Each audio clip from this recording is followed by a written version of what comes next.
Gumuho ng bawat sandali ng iyong buhay. Mga panahong nalalabi sa'yo'y wala nang saysay, pagkat di mo malimot-limot ang iyong nakaraan. Bumabalik-balik sa isip mo ang iyong kabiguan. Hahayaan mo na lamang bang gapusin ka ng kahapon at di nagagawa ng paraan upang makaahon, pagkat sa'yo ang bukas ay walang halaga. Ang tapusin na ang buhay mo, sa'yo'y mas mainam pa. Bakit di mo pagbigyan ng may kapal na baguhin ang ikot ng iyong buhay? At upang sa gabing nag-iisa siyang iyong makakasama, at ang buhay mong nalulumo ay mabigyan niya ng pag-asa.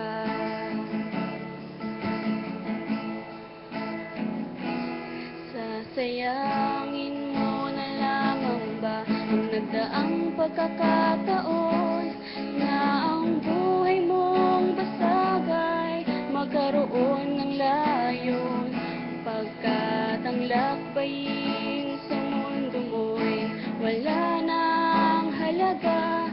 Ang tapusin ng istorya ng buhay mo'y mas mainam pa.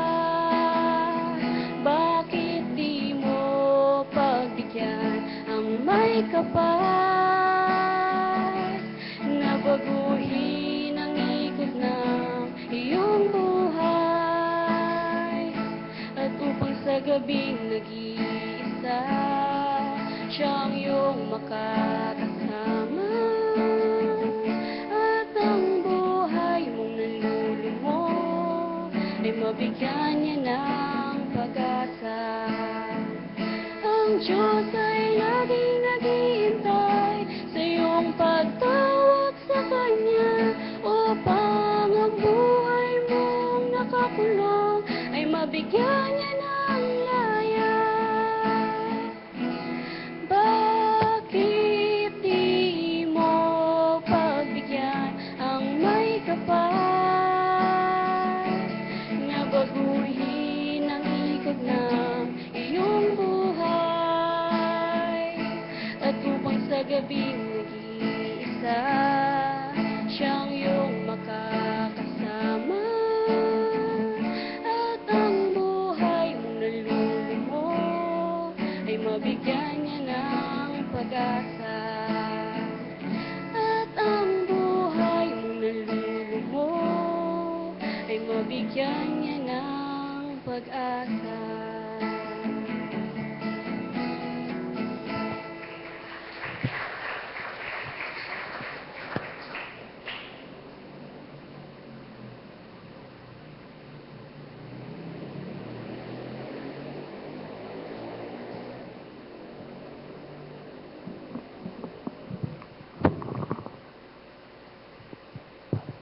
Sa pagkakataong ito, dito tayo sa aklat ng Genesis.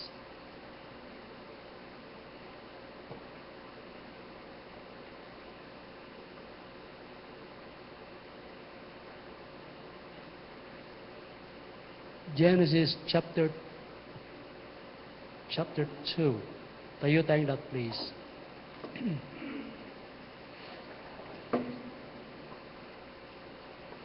Basahin natin verses 18 hanggang 20 sa 25.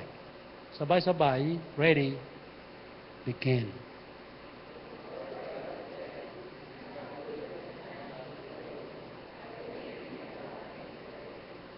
Out of the ground the Lord God formed every beast of the field and every fowl of the air, and brought them unto Adam to see what he would call them.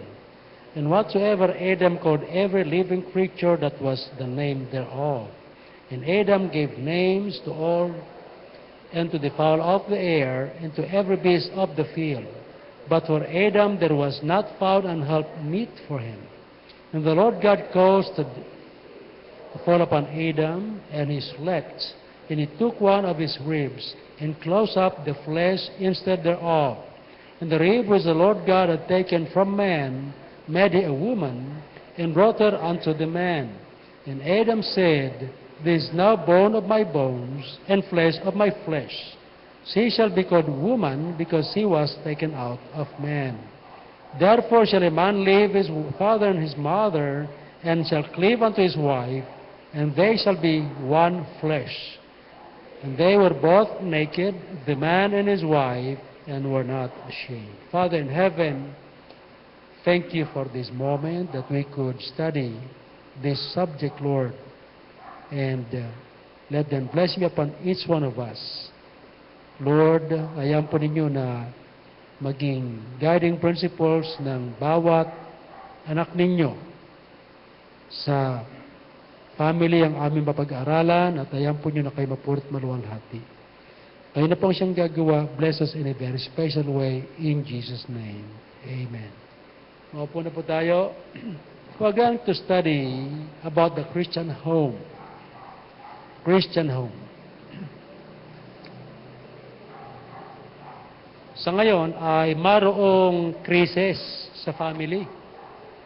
In fact, yung tungkol sa problema ng yung palabas sa television na banggit yung nakaraan, yung My Husband's Lover, napakatindi nun. At napaka-influential nun. At ito, alam nyo, ang third sex kung tawagin natin, na hindi sila nagre-reproduce ng tulad ng heterogeneous relationship, yung mag-asawa. Sila ay dumadami by contamination. Contamination. Meaning, hawa-hawa. Yun ang pagdami ng dito sa ganyan. At yung palabas na yan, para ko nakikinikita na isang araw, my wife's lover naman ang lalabas. My wife's lover. Kaya, ibig sabihin yan, mga kapatid, ay ipag-pray natin na yung mga lalaki, magpakalalaki, yung mga babae, magpakababae. Now, take note. There are tendencies. Are you with me? There are tendencies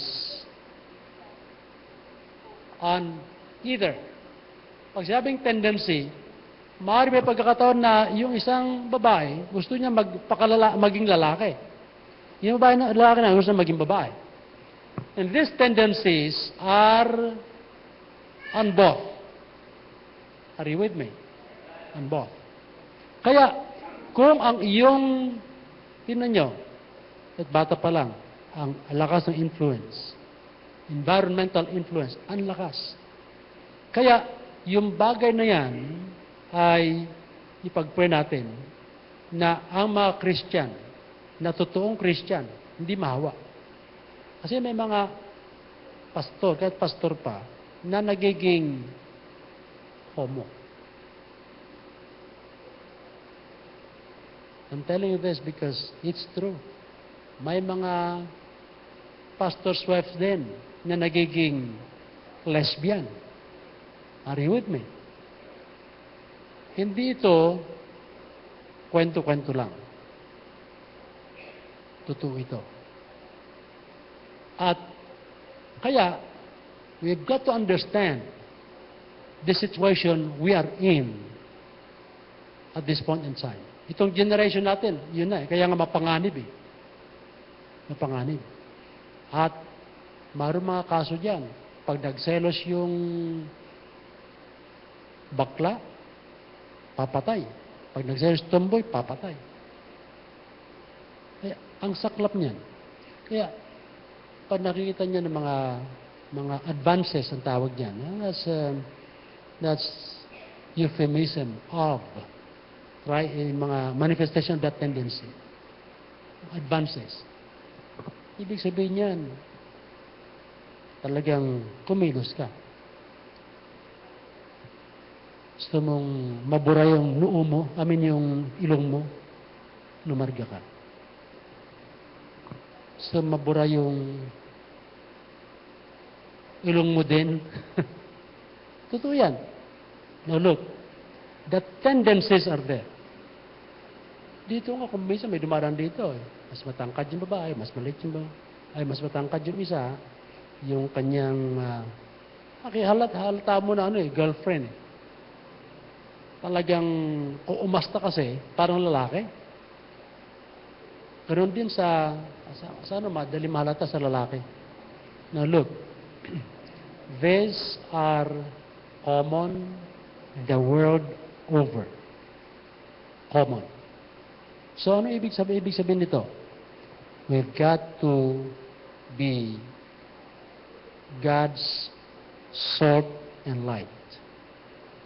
Pakita natin na tayo ay talagang anak ng Diyos, peculiar. Peculiar. Now, ito, Christian home. Hindi natin matatalakay ng to. I'll just try probably to discuss about the man. Mga lalaki. Kaya kayo, pag narinig niyo ito, mga babae, pray lang kayo. Amen ba? Okay. Pero mayroong isang bata, mayroong isang bata na yung bata ay restless at mayroong isang concern na lalaki din. Lalaki yung bata. At itong concern na lalaki ay, bata, bakit narito ka? Parang balisa ka. Matindi ba problema mo? Sino ba ang tatay mo? Impacto po, sabi niya. Ano pangalan? Ano sa pangalan ng nanay mo? Impacto po. Na-intriga ngayon tao. Sabi niya, saan ka nakatira? Sa impyerno po. Ngaw na intriga. Ikaw naman, ang pangalan mo, bata. Buisit po. Opo. Lalo na intriga. Sige nga, sabahan nga kita. Hindi niya maubos maisip na gano'n. Samantalang sila'y pauwi. Nag-aaway yung tatay at nanay niya. Sabi niya, tumigil ka, impacta ka. Yan namang lalaki. Nagmisa sa pagdaan, lalo ng kwento ito pagdaan ng panahon, nag-iiba yung pangalan. Dati, Diablo, impacto nila. Okay. Huwag mo akong patingilin, impacto ka. Yun. Ngayon, itong, sabi niya na gano'n. Itong lalaki, sa kanyang situation na umalis, makaalis nga sa impyernong bahay na ito. Yun. Nasalubong yung anak niya. May pinapakilalang kaibigan. Tay, tumigil ka, buwisit ka. Ayun. Kung minsan ating mga kwento lang yan, pero may katotohanan din, di ba? Sabihin, nasisira yung buhay Kristiyano kung minsan dahil sa ating mga pagkukulang. Anyway, tayo naman ay mga anak ng Diyos. Amen po ba? Amen. Ibig sabihin, mababait at hindi nag-aaway ng grabe. Normal yung pag-aaway ng mag-asawa. Tama ba? Maalala ko, isang kwento rin tungkol niya sa away. May isang lalaki. Sabi niya, sa amin mag-asawa, hindi kami nag-aaway. Ang pangalan ni yung lalaki ay John. Ang pangalan ng babae ay Caring. Sabi niya, ito, ang society sa Amerika din. Itong si John, nagsag-uusap sila. Dinig na dito kay Bea, na-intriga din. Pinuntahan yung taong to, na ba't sila hindi nag-aaway? Sabi niya, next time, John, if you'll do that, what's up? What's up? Nakita niya, talaga namang matangkad na malaki yung babae. Yung lalaki, maliit na payat. Kaya, sabi niya, hindi kami nag-aaway. Yung mga kanu yan, di ba? May mga 7-footer dyan. Mga kwento lang yan, mga kapatid. Lang ano sa inyo walang... Anyway, ito the role of the couple in the Christian home. We are to talk about the man, lalaki. Kaya mga lalaki bato-bato sa langit ito. Yan mga lalaki ay talagang leader yan. Amen ba? Leaders. At may bosses. May bosses yan. Amen ba, men? Leaders, may bosses. At nagpapasunod.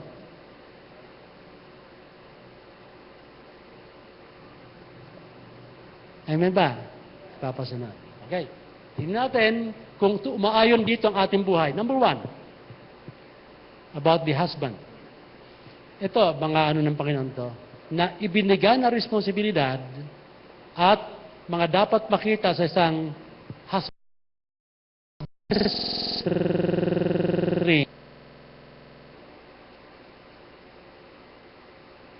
Genesis 3:16. Unto the woman he said, I will greatly multiply thy sorrow and thy conception. In sorrow, yung conception is pain in pregnancy. Talks about that. In sorrow, thou shalt bring forth children, and thy desire shall be to thy husband, and he shall rule over thee. Ito ay instruction ng Lord. And take note, huwag mo na kayo huwag na kayong uwi. Tapos, sabi ng Biblia, ganito. May balance ito, mga kapatid, One side pa lang to. So, the husband is the declared ruler in the home. Okay? And then, let's go to 1 Timothy 2:12. 1 Timothy 2:12. Kaya ito, preparation na rin to sa mga wala pang asawa. Ito ay para matemper naman sa mga may asawa. Ayun. 2:12. But I suffer not a woman to teach, nor to usurp authority over the man, but to be in silence. Not to usurp authority over the man. Take note, we are talking standards. Okay. Chapter 3, 4 and 5. One that ruleth well his own house, ito yung pastor, having his children in subjection to all gravity, for if a man know not how to rule his own house, how shall he take care of the church? Nabigat ito. Ako kung minsan, naisip ko, Lord, ako po ba disqualified dito? Hindi biro. Because only God can qualify and disqualify. Are you with me? Now, so yun ang ating makita. Rule ang ating pinag-usapan, o ruler. Chapter 5. Kaya pa nakita nyo ng mga anak ng pastor, matitigas ang puso pag pray nyo. Lord, gibain po ninyo at mamuhay sa new nature, hindi sa old nature. Kasi, ang pastor at mga pastor kakaintindihan sa atake ng dyablo. Matindi. Okay. 17 and 18 of 1 Timothy 5.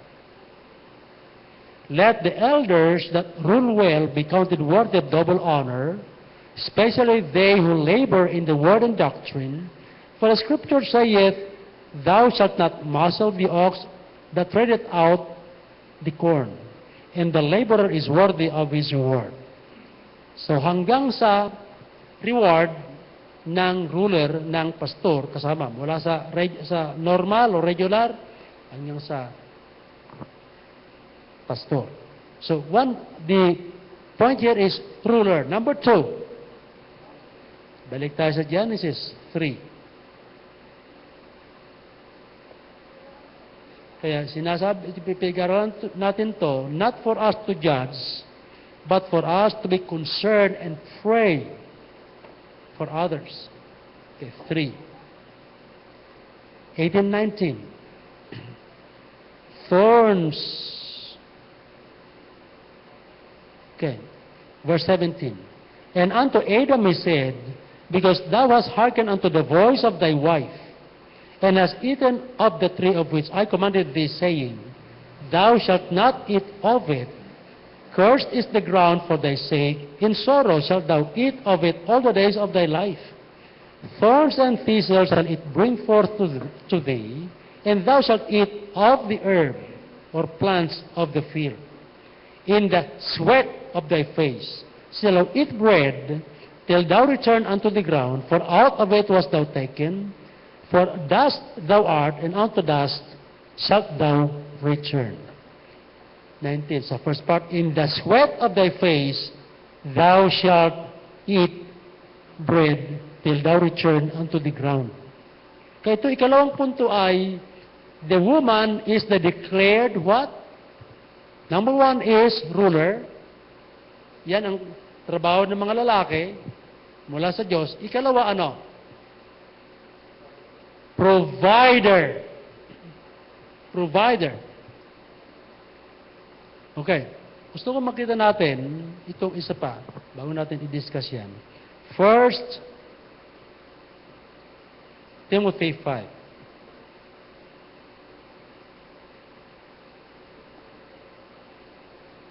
Okay. 1 Timothy 5:8.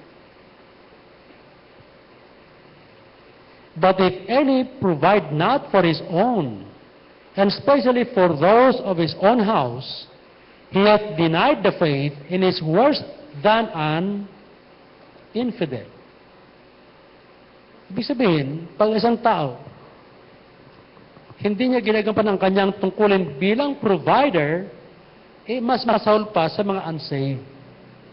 Ibig sabihin niyan, ay talagang yung pagsisikap, nandyan. Pagsisikap ay nandyan. At sabi nga, for every labor there is profit. Ibig sabihin, pag talagang trabahuin mo isang bagay, may blessing. Yung iba naghahabol ng blessing, wala pa mahabol-habol. Iba naman ay sobra-sobra sa blessing. Kaya, alam nyo, dumating tayo sa punto na mga kalalakihan ay naging tamad. Ang sabi ng iba ang kanilang trabaho ay tawag noon,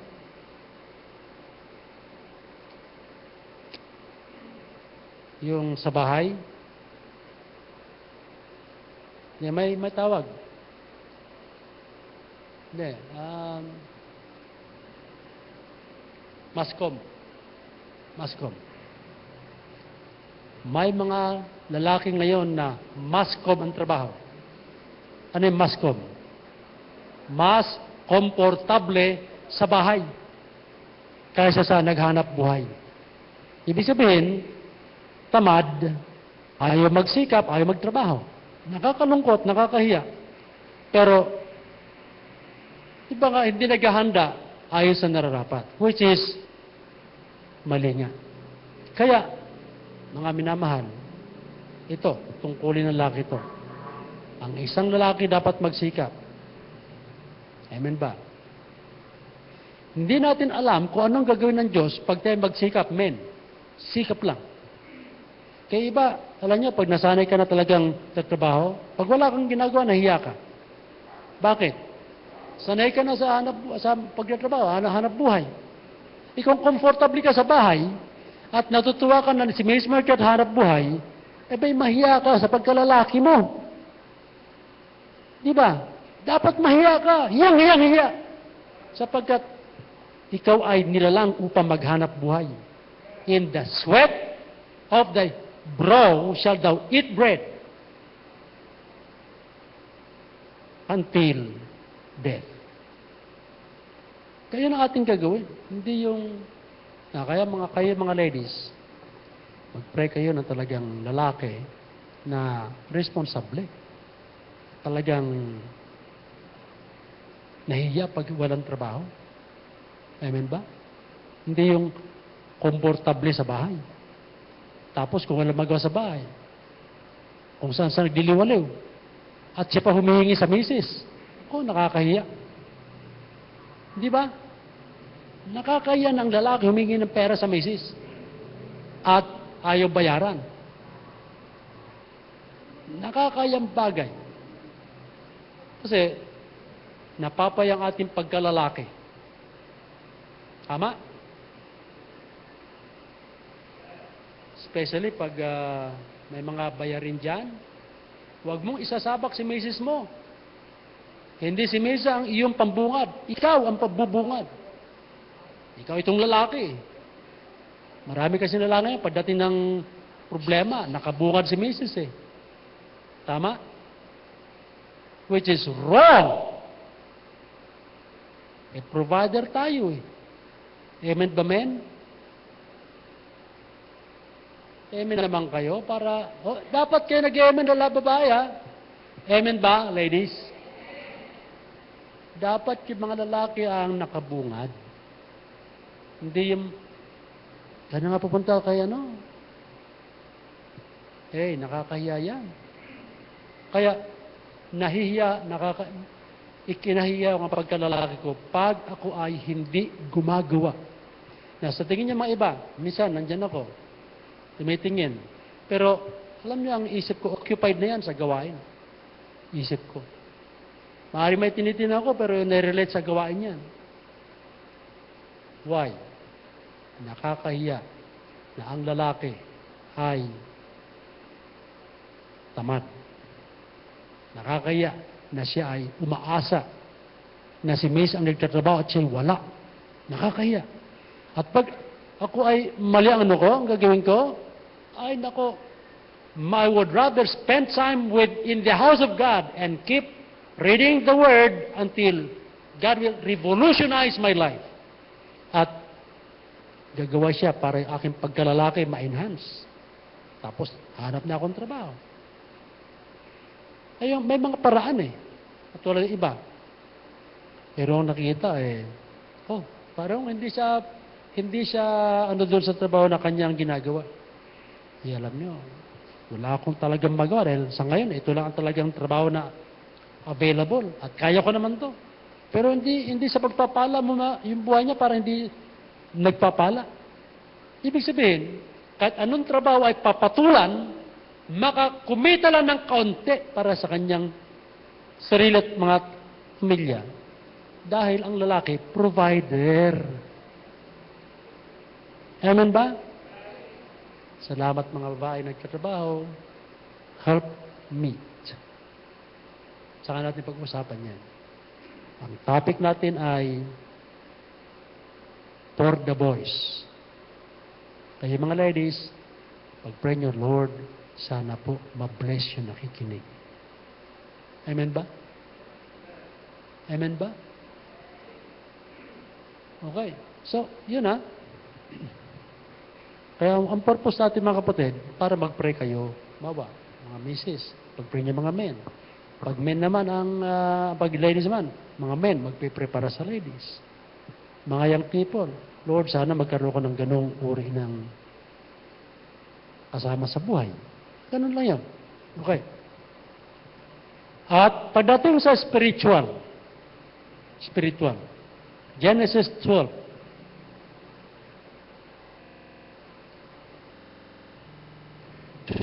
(12:7). Okay.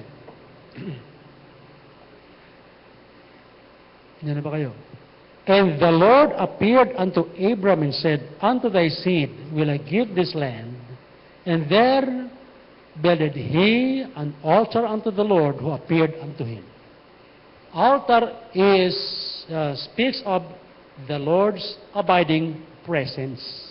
Kaya ibig sabihin, ang isang ama ng tahanan, nakikita mo, sila nagbibuild ng altar, meaning, ibig nilang ipakita na sila ay for God and in God. Okay? So, it talks about being priest na lalaki. So, the role of the husband is ruler, provider, and priest. Okay. Chapter 8. Chapter 8, verse 12. 8, verse 20. And Noah built an altar unto the Lord, and took of every clean beast, and of every clean fowl, and offered burnt offerings unto the Lord, or on the altar. So makita rin natin itong si Noah, si Abe, si Noah. Tapos makita natin dito sa New Testament, na of course, in the Old Testament, mga high priest, mga priest. Ito, sa New Testament, Hebrews 7. Hebrews 7.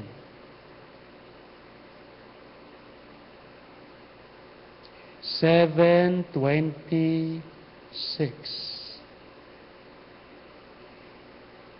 Verse 25, Hebrews 7:25 and 26.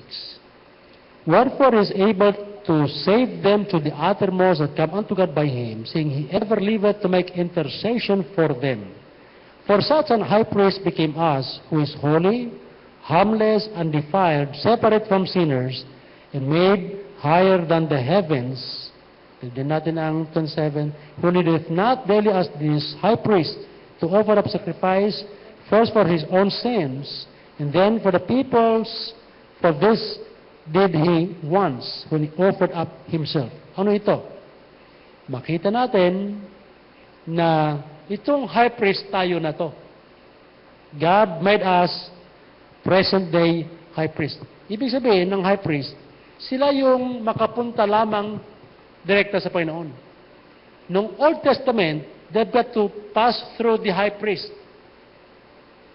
Yung priest, alalay ng high priest. If they have to offer anything to be offered by the priest, taken by the priest, and brought to the high priest, and the high priest will offer that, and then he will go to the Lord. Yun ang takbo. Sa ngayon, direkta na. Anytime, Lord, salamat po sa blessings nyo. Lord, patawad po. Direkta na. So, hindi na katulad ng dati. So, tayo ng mga men, pag may problema sa family, you are the priest. May sakit, may pangangailangan, lumapit ka. Minsan ito, nakakalungkot kung minsan na may mga vision yung misis. Yung lalaki, hindi ganun ka visionary. But I would say this, at nakakalungkot pa rin sa yan ay kinababagsak ng mga iba. Halimbawa, sa pera. Yung mister, bulagsak. Umaling kanya bawaran. Ito si misis niya, magaling sa money management. Alam nyo, sa akin, sa amin, ang aking treasurer, si ma'am. Sapagat mas magaling siyang mag-manage ng pera kaysa sa akin. Sa akin, tapon na yan. Sa kanya, pwede pa to. O di ba, amen? Kasi tayo mga lalaki minsan nakagatan ng isang ulam. Ayaw ko na yan. Mayabang eh. Amen ba? Mayabang. Tama ba? Tama ba? Parang ibig ding tawag nito, yung climber, ang tawag doon? Social climber. At nag-aastang mayabang. Pero sa totoo lang, wala din. Well, mga kapatid, di pa tayo umangat sa lupa, nakatuntong pa rin tayo. Amen ba? Amen? Amen? So, yun ang ating isipin. Tayo ay kailangan magkaroon ng unawa sa mga bagay-bagay. Kaya, sabi ko nga talaga sa amin, palibasa, tinanggap ko na yan. Kaya ang ginagawa ko, siyempre, bago ko ibigay kay Mrs. yung aking, yung dapat, inalis ko ng tithe. Hindi si Mrs. nagda-tithe para sa akin. Nagda-tithe ako para sa blessing ko. Yung blessing niya, bahal siya mag-tithe din. Nagda-tithe naman siya. Amen ba? Si iba, ang ginagawa, sila nang, bahala ka niya, magpatitay. Mali. Ikaw itong lalaki, you should tithe for yourselves. Ngayon, kung magbigyan ng allowance sa misis, para sa damit mo yan, tithan mo ha. Amen ba? Ngayon, para sa pagkain. Para sa pagkain. Huwag nyo yung tithan nyo, tithan mo na yun. Pero kung damit niya, magpaganda ka naman dyan, ito 500. Tithe yun. Kailangan. Amen ba? Clear ba tayo? Clear? Amen? We should understand things the Lord's way. Okay. Ngayon, siyempre, we are the ones who deal with the Lord, so, bahagi yan.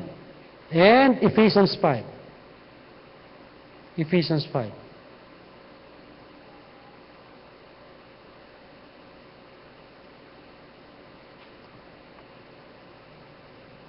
Number 4. 23, 24. Okay. For the husband is the head of the wife, even as Christ is the head of the church, and he is the Savior of the body. Therefore the church is subject unto Christ, so let the wives be to their own husbands in... Hindi ko marinig. Hindi ko maawatan. Ano ang everything? Subject in everything. Can you do that? No, you cannot do that. Humanly speaking, we cannot do that. But in Christ, you can do it. Kaya biro mo, kaya kayo mga ladies, Lord, nagsasabit ako sa inyo. Kayo na pong siyang gagawa. Hirap mag-amen ah. Kaya nga, piliin nyo, tanggapin nyo sa Lord, Lord, yung pong will nyo. Kayo na mga married na, wala nang pag-asa. Ang hirap naman maka-amen.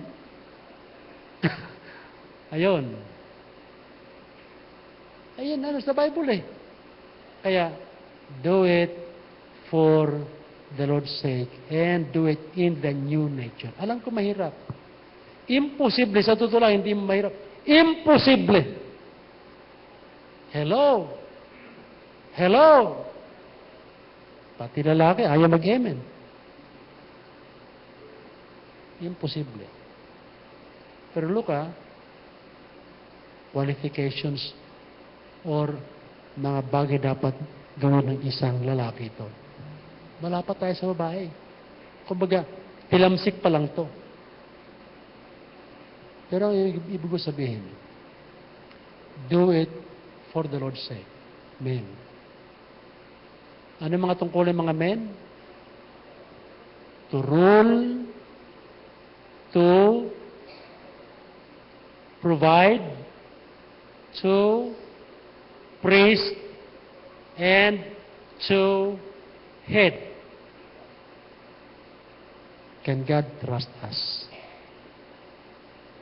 Can God trust us? Sabi ko nga, hindi natin kayang gawin to without God working in our new nature. Sa old nature, wala. Kaya laging away yan sa old nature. Lalo pa naging legalistic ang isa dyan. Nako. Pag legalistic ang isa, konting mali niya, lagi nakasita. Paano kung parang legalistic? Laging away yan. O matataas ang pride, naku, laging away. Yan din bakit away palagi. Pride at legalism. Mga kapatid, humingi tayo ng tawad sa Diyos. Marami tayong pagkakasala, mayroong pagkukulang. At tayo mga lalaki, tandaan natin, tayo ang head, tayo ang priest, tayo ang ruler, at provider. Kung may pagkukulang ang misis, ikaw ang bubungad. Ikaw ang bubungad. Lord, patawarin niyo po kami, lalo na ako. Bakit? Ikaw ang head eh. Amen ba mga men? And ladies, huwag naman aabuso.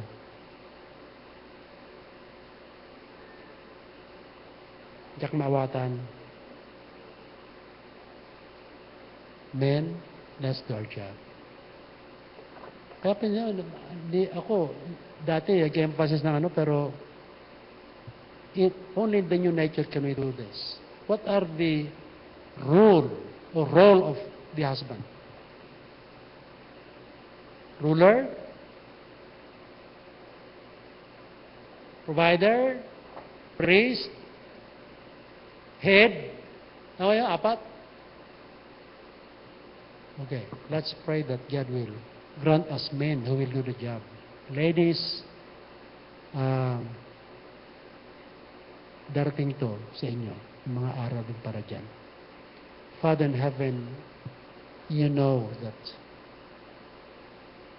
we have failed you in so many ways. And sometimes we are not that strong who is willing to shoulder the shortcomings that we make, and the wives and even the children.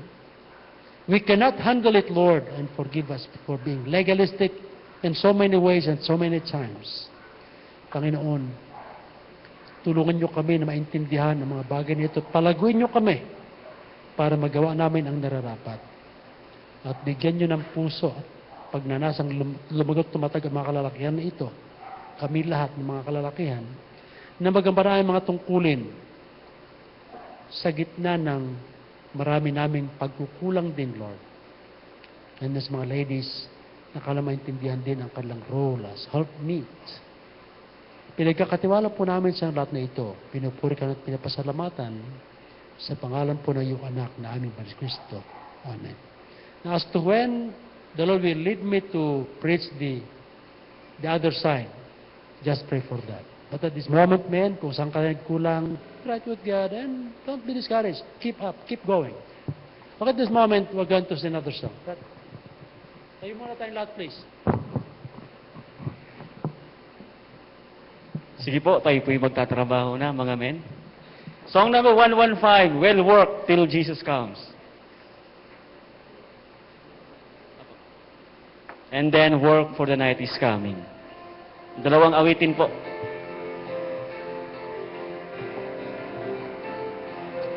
First now sing, O land of rest, for thee I sigh when the moment comes, when I shall lay my armor by and in peace at home.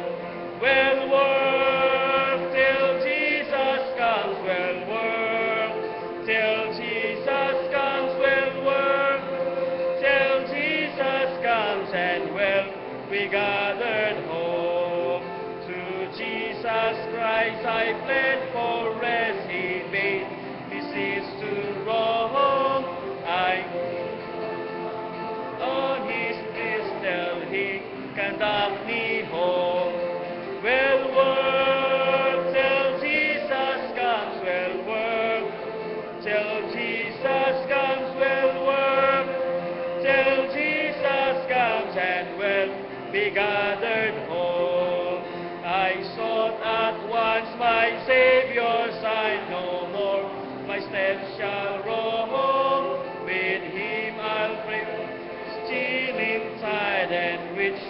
my heavenly home.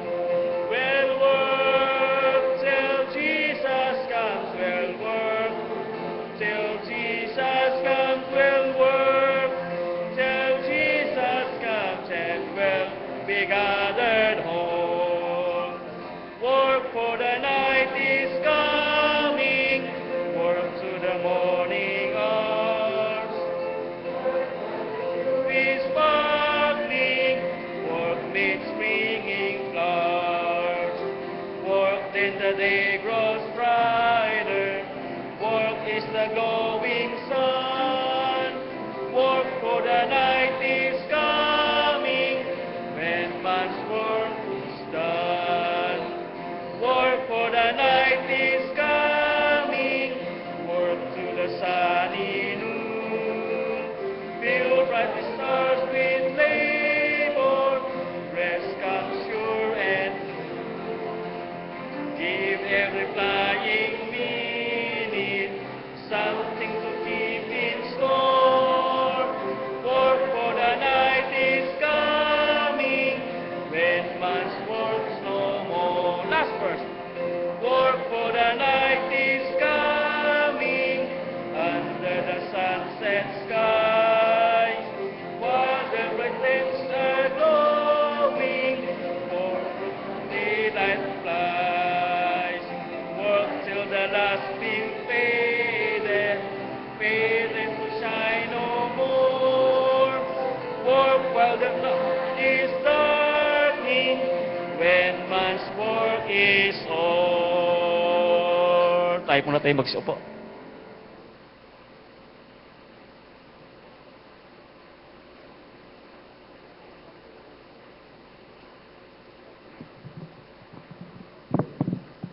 Pag-pray natin ng Panginoon siyang gagawa sa bawat kapatiran at halagin na tayo ng Panginoon sa tanikala.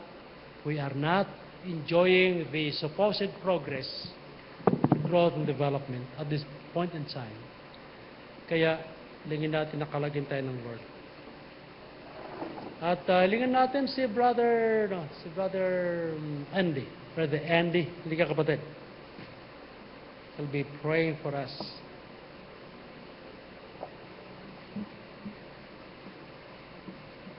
Tayo po na lang.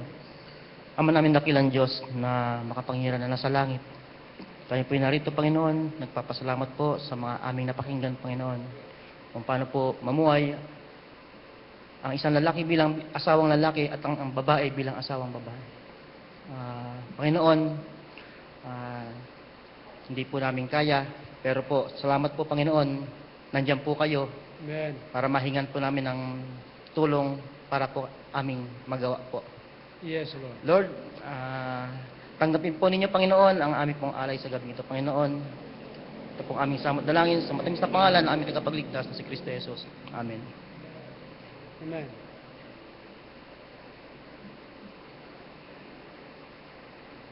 Wala? Ha? Sino siya? Oh, okay. Ganun. Yung,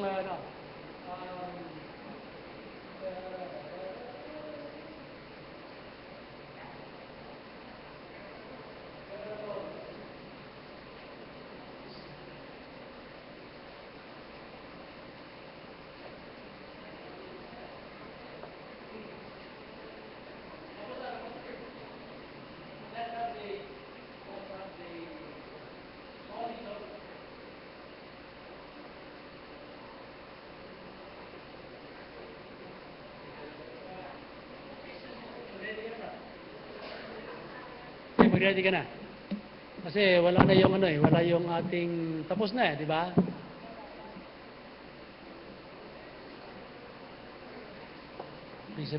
Tayo na tayo. Tayo. Sa iba, mukhang sa Sunday pa na ibubuhos. Kaya. So, tayo sandali bago yan. Huwag natin kalimutan, yung ating pinagpe-pray we are preparing and we'll be asking God to bless us. Magkaroon tayo ng zeal sa soul winning. Ibigay sa atin ng Panginoon yan. Seal Soul Winning, we are thinking of having Brother Joey Trinidad. Narito siya o hindi, tuloy tayo sa Sunday, sa paglabas ng hapon. Okay? So yan po. Never alone, sir. Never. Okay. Never alone.